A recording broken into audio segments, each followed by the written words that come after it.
to This is Jonathan Mickles with the Strategic Multifamily Investing Podcast, and I have with me again for a second time, Mr. Charles Seaman. How you doing, Charles? Good, Jonathan. It's a pleasure to be back. Absolutely, man. Listen, thank you so much for joining us, and just for all the viewers out there, I'm on travel, and I'm allergic to something in this room. So if I happen to be coughing, I'll put myself on mute and grab some water here. But thanks again, Charles, for showing up. I wanted to interview you again because of your consistency in this business, man. It's been about 2 years or so, I think it is, that you've been doing every Saturday for about 2 or 3 hours underwriting of new deals. Am I correct in saying that? Yeah, about 2.5 even. It surprised some people because I did a live one last year on Christmas Day, and I really thought long and hard about that one. For better or worse, there were more people there than I expected.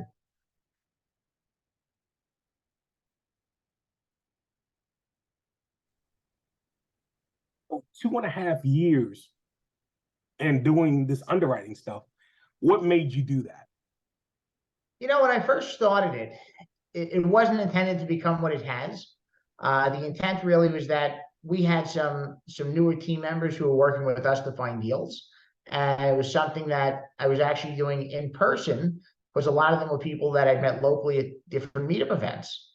And we would get together every Saturday afternoon at the building I lived in. We'd go in a conference room and just kind of get together in person and do it. And then when the pandemic started, that was no longer an option. So I said, well, what are we going to do? Well, we're going to have to start doing things virtually and just meet on Zoom. And while I had 4 or 5 people that would come and we get together in person every Saturday, I said, what's the difference if we open it up and invite more people? Because, you know, I'm doing the same thing, whether it's 4 people or 40 people. So why not just open it up and we'll extend the invitation to more people? And the first couple of months, it took quite a while to get some traction. You know, most weeks there were probably 4, 5, 10 people there on the high side for the better part of the first 8, 9 months. And it was actually when I became affiliated with the GOB network in December of 2020 that the attendance started to pick up on a more consistent basis.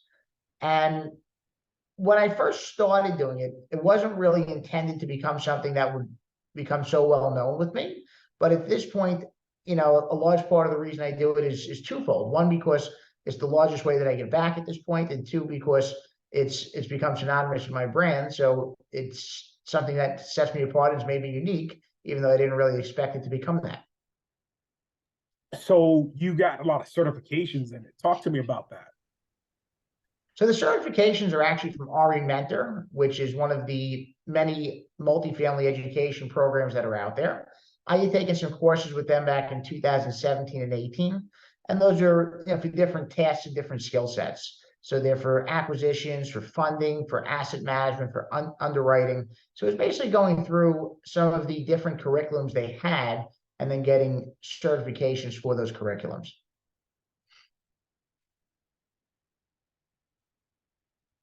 So then, in terms of, you know, this group, how did you find those people in the group? All different spots. So initially it started with just team members. Then so they were people who were together with you to potentially go after doing deals. Right. And the idea was it kind of became my call to action on different podcasts I went on. And, you know, people would always say you need a call to action. So I said, okay, well, what am I going to say? And I wound up using the underwriting session because people seem to enjoy that. And then really now it's really just organic, a lot of referrals. You know, people have been happy with it, so they'll refer friends. You know, I probably have 2 people in particular that must have referred 30 or 40 people each to me. Wow. So, you know, it's kind of grown and taken on a life of its own, which is something I never expected it to do. So how many people are now in those groups?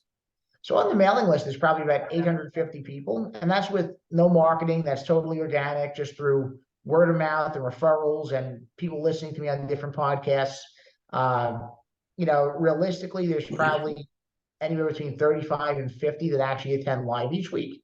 And there's probably a good, you know, 85 to 100 that actually register for it each week. So, you know, I'd imagine there's more that listen to the recordings aside from just the 35 to 50 that show up live. But it's good to see that there's been a steady following, and there's been a lot of people who seem to appreciate it because it's something that there's a gap for in the industry that a lot of people aren't providing. So there is a initially when you started doing this, you were using Michael Blanc's syndicated deal analyzer. Are you still using that, or are you using some other tools right now? Still the same one. You Okay. know, I do appreciate that a lot of people reach out to me and they ask me if I want to demo tools. So it's good to have that type of recognition. But what I know about myself is that, if something works good enough, I'm not going to reinvent the wheel. So Michael Blanc's syndicated deal analyzer does the trick. Is it perfect? No. But is anything perfect? No. But it accomplishes what I needed to. And I said, my primary focus is looking at deals, not playing with tools. I understand. So then how many LOIs are you putting out as a result? I mean, they say, you got to look at 100 deals to get one. Is that what you've been noticing? So with your first deal, definitely. So the first deal I put out I probably looked at somewhere between 150 to 200 deals. Now, I'm not going to say we put LOIs on that many of them. We probably put LOIs on maybe 30 or 40 of them to get our first deal. But the good thing is, after you do the first deal and every deal thereafter, it gets easier. So most times I could probably go 30 or 40 deals now before I get one accepted, sometimes less than that, because track record builds up. So what happens is I liken it to a video game. And I tell people it's like leveling up. So, when you're on the first level starting out, you have to get past the first boss before you can go to the next level. Yep. And every level you advance, you get access to different things. You get access to different deals, oftentimes better deals. You get access to different people that wouldn't have worked with you before because you had no track record. So every deal you close presents an opportunity to advance yourself and your company, so that way you're scaling up and doing bigger, better things as you go. So it seems like you're doing bigger and better things under a new banner here. Cash Flow Champs was not when we last talked. I think it was April. You mentioned April of 2021. Yeah. When we last talked, I think at that time you'd done about 3 deals or so. Now you've done how many deals? We're up to 9, and thankfully one of those went full cycle, so we're still in 8. Full cycle is always great. It's nice to see those. I'd like to see a few more. Of course, but I mean, you're very selective now. As you mentioned, Yes. as you've been leveling up, you're trying to go after some of the larger deals now, right? Yeah, so it's interesting. It certainly took a process. When I first got in this business, my intent was to go after deals that were 100 units and larger. And while we came close on a few, we didn't get any. What I realized is, because that was 2017, 2018, the market was already quite hot. There was a lot of competition, and we were already late in the cycle, and we just didn't have the track record. We didn't have the established relationships. So from a seller or a broker standpoint, I totally understand why they would pick different groups that they already had relationships with, because you want somebody who can close. Yeah. And at that time, we didn't have that. So we wound up doing our first 4 deals, 4 of our first 5, in the 50 to 100 unit space. And while that wasn't the space we wanted to play in, what we realized is that it was the space we could be competitive in. And the level of competition goes down significantly when you're looking in deals that size. So because of that, we use that as a stepping stone to get back to where we wanted to be. So, and we've actually even done 2 more that are in that 50 to 100 unit space. So out of the deals we've done so far, 5 of them have been in the 50 to 100 unit space. Got it. So the good thing is, after finally getting there, now we can definitely be competitive on deals that are 100 units and larger. A year ago, and as we record this, it's November of 2022. So a year ago, if I had submitted an offer on a 300 unit deal, even my best broker relationships probably wouldn't have taken it seriously. Yeah. Yeah, totally dismissed it, but they wouldn't have taken it seriously. And while we certainly wouldn't be the favorite to go out there and win it now, we'd at least be in the conversation. So, there you go. That's it. Yeah. You're at least in the room. Right.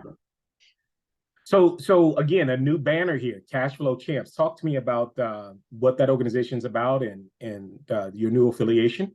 Sure. So one of the things you do in life is as you learn and you grow, as you figure out who the right relationships are for you and who you need to advance. And what I realized with my current team, collectively as a team, we're new. The brand itself is only as old as June of this year, but the team members collectively or individually, I should say, are very experienced, and we all have different skill sets and different things we bring to the table. One thing that I find is also important is we all have great work ethics, we have great commitments, and we're all in this thing full time, which is something that was very attractive to me. So, for me personally, I do the asset management and the acquisitions. We have two other partners that focus on investor relations, another one that does general business operations, and two guys that are doing branding, marketing, and social media. So we have a big team. We have 6 partners, but it's a team that's going to allow us to grow. And, when I first started in this business, the thought was you want to keep as much of the pie as possible. And that's still the thought, right? Nobody ever wants to give away all the pie, because if you do that, what's the point in going to work Right. and putting that effort in? But what I realized is by having a bigger team and having these different pieces filled, while it will result in us giving away more equity, it's actually going to allow us to grow faster, because we're going to have a need for these things on an ongoing basis. And some people say, well, you can hire it. And there's truth. You can hire any skill. There's not a skill in the world that's not hireable. But hiring costs money. Hiring takes time. Hiring requires structure. It requires a lot of things that many companies don't have as they're starting out. So we can bring these skill sets in now, and we can use them to grow, and then we'll just grow the company that much bigger collectively. So that way the pie gets bigger, and even if you have a smaller slice of the pie, now it's a smaller slice of a bigger pie, so you're still doing pretty well. And another thing you have is ownership, right? You have ownership, bias in here, rather than, hey, just pay me my check at the end of a week, 2 weeks, month, whatever that is. And so you have people who want to do more than just the bare minimum, if you will, to make that happen, because they're a part of this and making it grow. So, well, that's good, man, that you're doing that. And I also know that there's a meetup every first Monday of the month, I think it is. Yep. So for everyone local in the Charlotte area, I'm a co-organizer for the Multifamily Investor Nation meetup, and that's what Jonathan's referring to. So come see us if you're here. Absolutely. I've been to a couple just recently, back to back, and it was well worth the trip. And the relationships and the conversations there, you're building something great. So your partners there at Multifamily Nation should feel proud, definitely. So then what I wanted to kind of talk to you about today is, in you pivoting, I know that, you had mentioned in some of the other Saturday syndication calls that I had joined some time ago that, you were working a full-time job, and, now that have done 9 deals, I think you've taken the leap to kind of say, I'm good. I'm going to go ahead and try to do this full time now. And I don't necessarily need the 9 to 5. I don't know. Did I get that right? Did you make that leap? You did. I probably took that leap before I really should have, but it's a lesson learned. And, different people work well in different ways. So for me, I always say I'm a great doer, not a great thinker. And what that means is I'm often going to be the one who's going to take action before I think about it. Sometimes that's good, sometimes it's not. It has pros and cons like anything else. But you learn lessons, and for me, the lessons that I learn the best are the ones that usually have hard learning experiences, because they teach me and they build character. And in today's day and age, maybe that's an unconventional way to learn, but for me, it works well, actually. Okay, so let's pause there. So that you said they build character. They're hard lessons, but that stuff hurts. How did you build the toughness in doing that? Because, most people, again, we just had the conversation about ownership versus hiring. With ownership, you're going to do a heck of a lot more than, say, you would do if you are a hired gun. How did you overcome some of those challenges? I mean, were you budgeting? What did you do?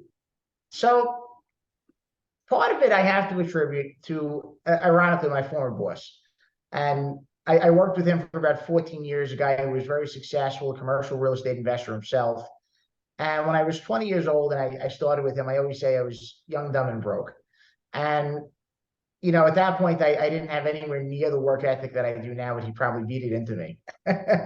And it's something that's served me well ever since. I mean, maybe I have a few more bags under my eyes, but aside from that, it served me well in terms of life lessons and work ethic and character. So taking that with me, I took that as I started working for myself also. And one thing I always liked doing, and that I consider myself at least fairly good at, is solving problems. Some people would say I'm also good at creating them, but I like solving them. So, if you throw a problem at me, I'm going to do whatever I need to do to resolve the problem. I'm going to figure out what the solution is. And oftentimes it may be a problem that's in the moment that we're dealing with in real time, but I realize that's where I excel. So one of the mistakes that I made as I left my full-time job of 14 years and went into this, more full-time, was that I really didn't think through how long it was going to take me to make income.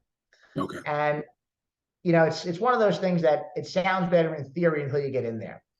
So what I did was, after I made the jump full-time in 2019, I did wind up getting a part-time job also, because I realized after a couple of months, I said, okay, I'm going to quickly run out of money if I don't do this, because this may take longer than I thought to actually build up.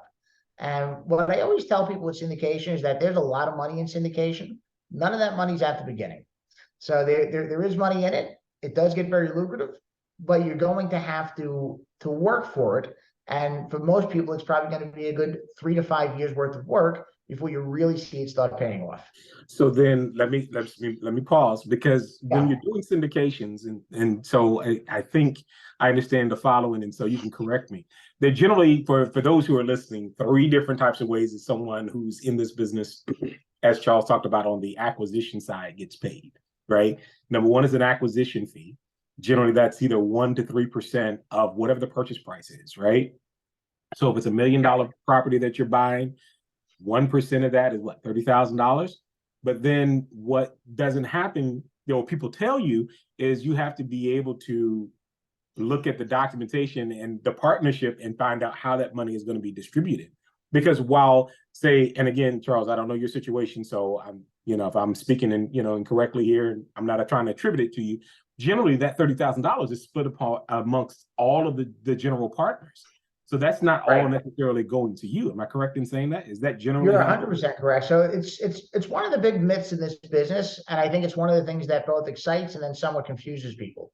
But a practical example, in one of my early deals, the acquisition fee was $146,000, and so the numbers are real. There are big numbers there. Now, did that $146,000 go in my pocket? No. So to Jonathan's point, you're splitting it many different ways. So my team got just shy of $33,000. At that time, I had 2 partners. So if you break that down, let's call it roughly $11,000 a person. We decided to leave some money in the business, because it's probably a good idea to leave some money in, so you have money for basic operating expenses and things like that. So we each took out $7,500 from that deal. So hold on. Yeah. Let me make sure I get this. $7,500 out of $140-some thousand in terms of an acquisition fee. Right. So most people cannot live on $7,500 a year. I don't even think you can sleep on the street for that price in most cities. There you go. So that's way number one is the acquisition fee. Way number 2 is the asset management fee. And that generally is 1 to maybe 2, maybe 3% if you're really lucky, right? Of the yearly adjusted gross income, right? Yeah. And so that's not sometimes even given to the person who's doing the acquisition. It's generally split amongst the general partners as well. Am I correct? Yep. In most cases, yeah.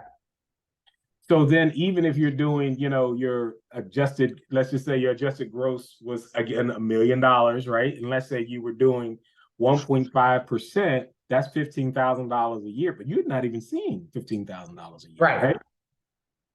So you're working really hard for that. Now, the third reason, or the third way and to basically make money, is basically what you're talking about is on the back end, right? Yep. Once you're doing either a refinance to, return a good portion of the equity or all of the equity to the partners, right, the LPs and the GPs, or you're actually selling that property after 3 to 5 years, correct? Correct. And so even then, whatever the proceeds there that come out aren't split, whatever. First of all, if it's a 70-30 deal, 70% of whatever is returned is given back generally to the LPs, right? The silent partners, and 30% is still kept for the general partners. And then there's even a split there. So you really may not get all of that, big money, but Right. it is something. And so that's the reason why we're doing multiple deals over time, Mhm. and we're scaling up. But it doesn't mean, I mean, talk to us a little bit more about that. I mean, as you're saying, Yeah. So I think what you're saying, you really hit the nail on the head with it, and that makes a lot of sense. Especially when you're starting out, because when you're starting out, you usually don't have the wherewithal to keep a large percentage of the GP for yourself. So that means you're bringing partners in for different things, and because of that, you're giving part of that GP equity away. So what I tell people is your first couple deals, I'm not going to put a number on it because it may vary from person to person, sure. but from your first couple deals, they're really more about track record than they are about money. And your track record is going to be very important because you need to have something to show people. Whether it's investors, whether it's brokers, people feel more confident knowing they're dealing with a proven commodity than knowing they're dealing with something brand new.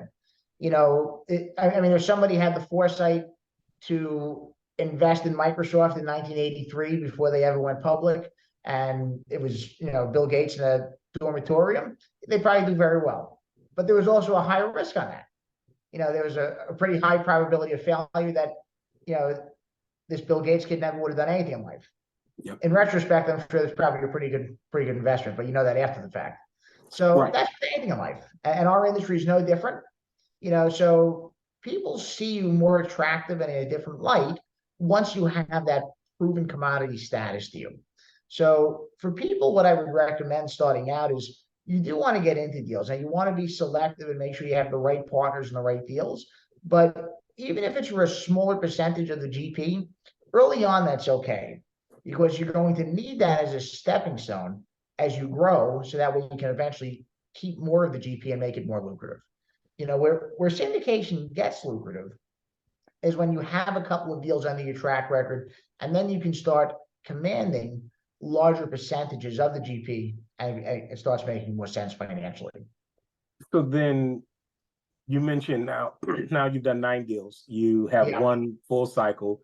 You recognize, I think I understood you to say that most of the money that you make is going to be when the rest of those 8 go full cycle, which is good. But there's a lot of effort and persistence. And again, 2.5 years doing, this underwriting thing, which is free. You're not getting paid for any of that, right? You're doing that as a service to the community. You've just started the meetup for Multifamily Investor Nation, and you're doing that once a month, and then whatever else commitment is there. And of course, you're doing other things for your business, and you're still kind of, maybe working a part-time job here and there. How do you avoid burnout? How do you keep going with all of this? I mean, because it's a lot, right? I like to say I have a good answer for that. So one good thing is I don't have the part-time job anymore. I got rid of that this past January. Congratulations. But even with the business, on any given week, I probably work 80 to 100 hours. How do you avoid burnout? I wish I had a good answer for that because I haven't figured that out. My thought has always been just to will myself forward, because I look at it and I tell myself, well, I can come this far, but I still fell that short. I don't want to fall that short. So most people quit when they're closer to success than they realize. And my thought is, I'm probably a lot closer to hitting where I want to be than I think I am. And you have to keep going because, it's like, think of a football game. Do you want to start celebrating when you're on the 2-yard line? But okay, so are you taking breaks? I mean, I get the whole will yourself forward. I do get that. But I mean, motivation, sometimes is, a very flighty kind of thing. I mean, is there a routine or something that you have? How do you break down this 80 to 100 hours that you're spending every week in a business? Yeah. Most days I probably start working around 7 to 8 o'clock in the morning. Anything before that, is usually just personal time that I'll take and just kind of get my head cleared, get everything organized. Then So are you Sunday, up at like, are you an early riser? You're like 5 o'clock in the morning. I'm gonna get up and get some coffee and go running and all that kind usually of stuff. 6. I should probably start doing some running, but no, I haven't done any of that. But Okay. a lot of people say that's good for you, so I should probably start incorporating that. So about 6 a.m. you wake up, about 7 a.m. you start work. What are you working on at 7 a.m.? So my first thing I usually do is check my emails just to see if there's anything I need to reply to. And what I try to do is I structure my day where I do more of my administrative work early in the morning or late at night because it's quieter. And most days I figure anywhere from probably 10 in the morning until 8, 9 at night. I'll probably be in some combination of Zoom meetings, phone calls, or different things where I'm interacting with people in different ways. So the administrative tasks I usually for early morning or late night, just because I can think a little bit more. I don't have as many interruptions, and that's what I kind of reserve those times for. Got it. Are you, your eating plans and things like that? I mean, I know you talk about self-care. Well, needing to run or whatever. Do you have any of those things that kind of help guide you or whatever? No, not really. I should probably be better organized with those things too. I've been organized with the work life, the health and the eating. I probably need to do a little better with. So I do eat. There's no question on that, but I'm not going to say I follow a good rhythm with it. No, I mean, I listen. I want to say thank you so much for being so transparent and sharing that. I mean, there's a lot of us who, aren't quite there. Who are not necessarily doing marathons or triathlons or whatever, trying to get to wherever we need to get to. But we're spending a lot of time, and so you spending 80 to 100 hours when you're on these Zoom calls and things of that sort. Are you? I mean, between that 10 a.m. to I think you said 9 p.m. time frame, are you underwriting deals? Are you sending LOIs? Are you doing any Not usually, things, or is because that considered part of the administrative part of the day? that I leave for the administrative stuff, because what I find is whenever I start doing anything that requires me to actually think during the day, I usually get interrupted. So I've realized it's better not to use that time for it. And I focus that for quiet time, which is usually early morning or late night, because it gives me some time to think. Got it. I think I understand that. So then if someone is thinking about getting involved in commercial real estate, you're saying now you've finally gotten rid of your full-time and your part-time position after about how many years? You had done 14 years, full-time for someone else, but you started going after multifamily for what, 3-5 years has it been? Yeah, so I've been in the space now about 5.5 years. The first 2, I was very part-time because I was still working my full-time job. And while I realized I'd made a lot of progress in those 2 years, what I also realized it was nowhere near the progress I wanted it to be. And that was why I ultimately decided to change and leave a job I was at for 14 years and a city I'd lived in my entire life in New York, and say, okay, let me put myself right in the target market. How do you get to know the people and the markets better than being there every single day? And my thought process was, let me just give it the old college try and go all in, because you know what, if I keep going the way I am now, I am making progress. It'll probably take me 10 years to get a deal done. Got it. That's courage, my friend. So did you do a budget? I mean, were you doing like Dave Ramsey kind of stuff? I mean, no, you know what?